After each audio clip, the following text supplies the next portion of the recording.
Thank you so much, Chairwoman DeGette and Chairman Pallone, for this hearing today. So let me get this straight. The 6 oil companies testifying at today's hearings collectively generated more than $76 billion in profit in 2021, and first quarter numbers look even higher for 2022. In the meantime, Minnesota families are paying near record high prices at the pump, and my Republican colleagues are howling about energy independence when your industry has 9,000 oil leases given to you by the government that you aren't currently using. This is another dumbfounding day in Washington, truly. I don't fault you for making money. You're a business. But we've got a pandemic, and we've got Putin, and you are using these crises to gouge the American people. You're using these crises to gouge my constituents. Experts are predicting tens of billions of dollars in profit yet again this year for all of you, and that's on the backs of my constituents. We all know that the price of crude oil has dropped in recent weeks, and yet Minnesotans have seen very little relief at the pump. In fact, one of the only forms of relief right now from near record high gas prices that my constituents have seen has come in the form of renewable biofuels. Right now at fuel stations across my district, the blend of ethanol and gasoline, known as E15 or unleaded 88, is saving my constituents as much as 50 cents per gallon compared with traditional gasoline. We could replace every barrel of oil from Russia today with renewable fuels. Which begs the question, with those record profits and a history of touting your desire to increase investments in renewable fuels, are you investing in strategies to reduce costs for consumers, like efforts to increase the availability of E15?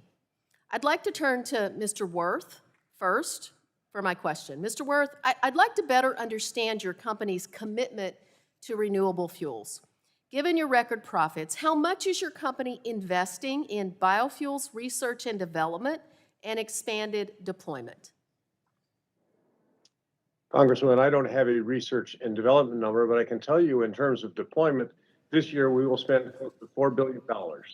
We're growing our renewable natural gas business, renewable diesel, sustainable aviation fuel, biodiesel, and are working with companies like Bunge to integrate back into the agricultural feedstock chain to grow our renewable fuels business.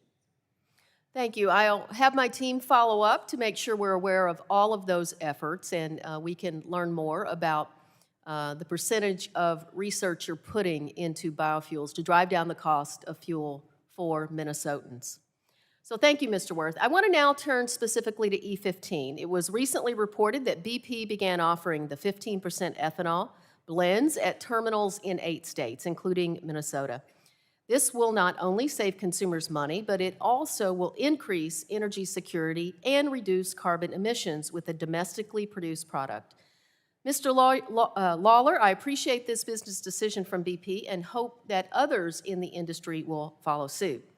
Unfortunately, due to a court case brought by refiners, consumers across the country will lose access to lower costs from E15 without an emergency waiver from the Biden administration or immediate action. So, Mr. Lawler, let's start with you. I'll give you each about 10 seconds, but I want to ask you specifically, do each of you, and please, yes or no, do you support an emergency waiver for E15, year-round sales? Do you support a permanent resolution to the E15 RVP issue so that this lower cost, lower carbon, renewable fuel blend can be available to consumers year-round? So, yes or no, Mr. Watkins? Excuse me, Ms. Watkins. I would need to understand the specifics of what you're talking about, but what I can tell you is that we're investing actually quite a bit of money in biofuels, in particular, renewable natural gas, biodiesel, biofuels. Ms. Watkins, I appreciate that. It was a yes or no answer. Mr. Woods, do you support E15 year-round?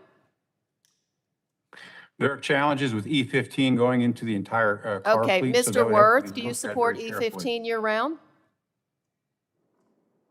subject to safety considerations with older vehicles. We blend ethanol at the maximum allowable limits into all of our fuel sales. Mr. Moncrief, you're around? I actually don't know enough about that issue to really comment. Oh, wow. Well, you're all investing in biofuels. I can see that here today. Mr. Sheffield? We do not own retail. All right. Well, thank you. My time is up, so I will yield, and thank you for your time.